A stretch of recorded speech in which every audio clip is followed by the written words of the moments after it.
against wealth gathering.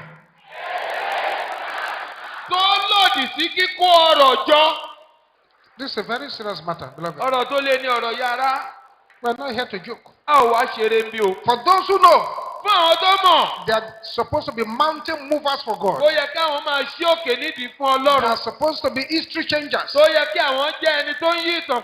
the enemy has caged their money. This is the time.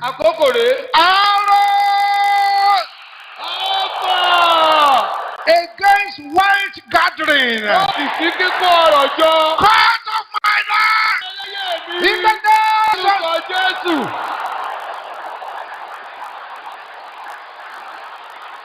Open your mouth to come out.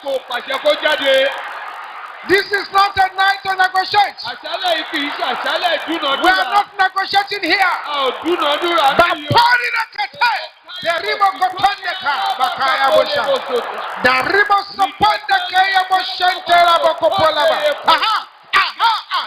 That is it. You must not negotiate. Somebody have that sister over there. It's coming out. It's coming out. It's coming out. It's coming out.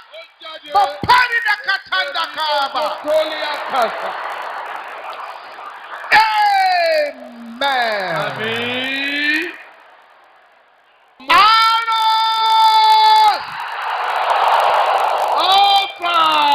Walking against wealth gathering. Come out of me. In the name of Jesus.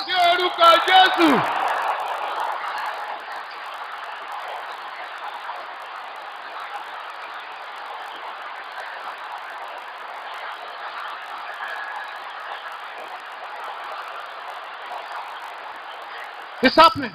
It's happening. In Jesus' name we pray. That's better. See what is happening now? Yes? Pray like this again, loud and clear. Venom of short life.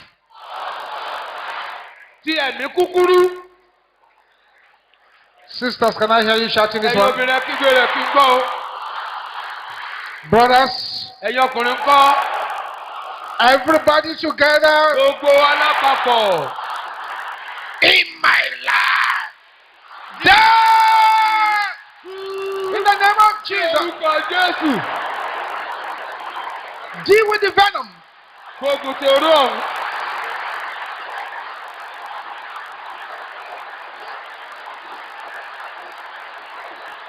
Jesus.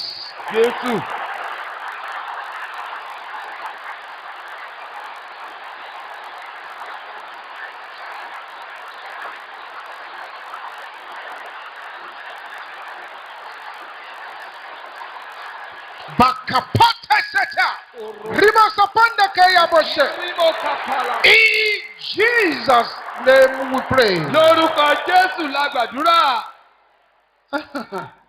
Oh yes. Say lame spirits. Inherited from my father's house. Finances can be lame.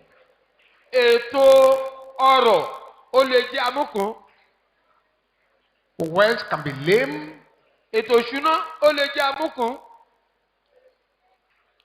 Lame spirits.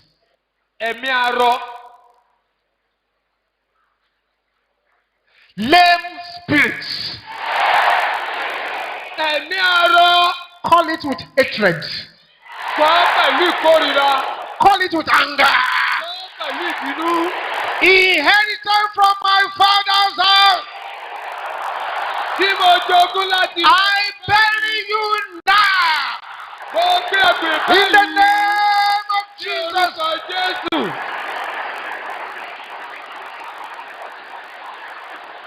Oh yes.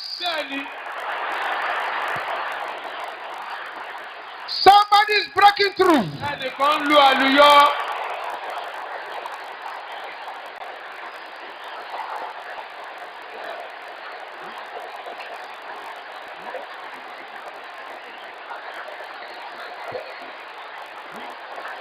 Continue. Tẹ̀síwájú. Don't negotiate. Dúnàdúrà. We are not here to negotiate. Dúnàdúrà. In Jesus' name we pray. Lórúkọ Jésù la gbàdúrà. The Bible says, Bíbélì wípé the dark places of the earth, àwọn ibi òkùnkùn ayé yìí they are full of the habitations of cruelty, wọ́n kún fún ibùgbé ìkà. and they are ruled by wicked elders. Àwọn àgbà ìkà ló sì ń ṣàkóso ibẹ̀. Can you shout this with boiling anger again? Kígbe eléyìí náà lẹ́ẹ̀kan sí pẹ̀lú Many ìbínú tó ń ru. are already rushing into their breakthroughs. Ọ̀pọ̀lọpọ̀ ló ti ń dàgìrì wọnú àlàjá wọn báyìí.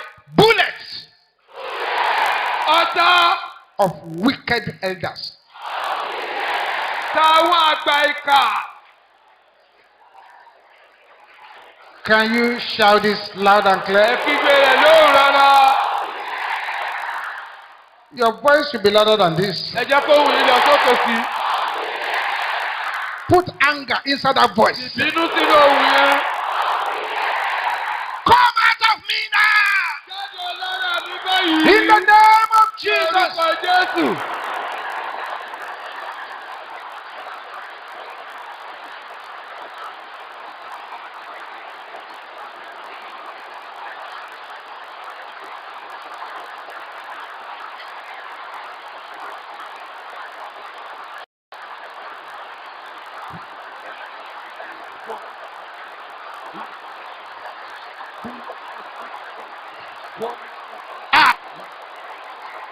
Come out.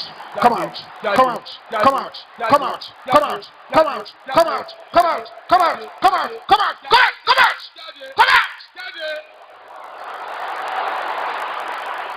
In Jesus' name we pray. Lórúkọ Jésù la gbàdúrà. Power Agbára of hardship sí ìnira in my body. lágọ̀ọ́ ara mi. Sister, you are not talking. Arábìnrin ò máa sọ̀rọ̀. I said power Agbára of hardship ìnira in my body. lágọ̀ọ́ ara mi. Die! In the name of Jesus. Lórúkọ Jésù. Yes.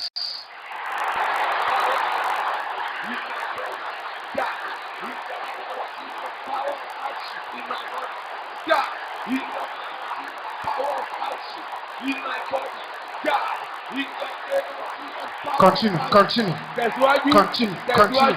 Continue. Continue. Continue. Continue. Continue. Continue. Continue. Tẹ̀síwájú. Louder. Louder. Louder.